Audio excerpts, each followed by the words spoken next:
India is slowly becoming the hottest place in the world. In fact पिछले कुछ दिनों में दुनिया की 100 हॉटेस्ट प्लेस इंडिया में रजिस्टर की गई है। लेकिन इसके पीछे क्या रीजन है? तो यहाँ पर एक्सपर्ट्स 3 बड़े रीजन साइट कर रहे हैं। सबसे पहला, फेलियर ऑफ वेस्टर्न डिस्टर्बेंस।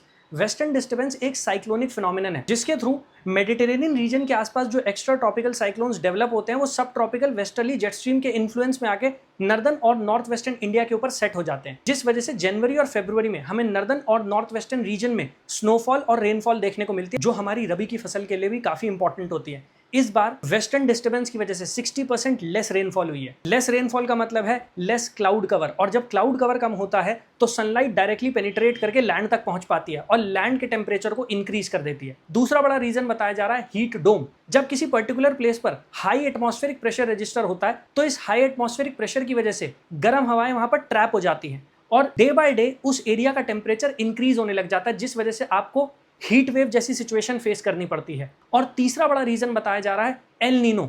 ये एल नीनो फिनोमिनन हालांकि सदर्न पैसिफिक ओशन में देखने को मिलता है, लेकिन ये इंडियन वेदर और हमारे मॉनसून को बहुत नेगेटिवली इंपैक्ट करता है। और इस साल तो ये बताया जा रहा है कि super El Nino event develop हो रहा है, जिसकी वजह से इंडिया में भी टेम्परेचर इंक्रीज होता चला जा रहा है। तो ये 3 बड़े रीजन आपके लिए इंपॉर्टेंट हो जाते हैं, क्योंकि यूपीएससी भी इन पे क्वेश्चन पूछ सकती है। All the best.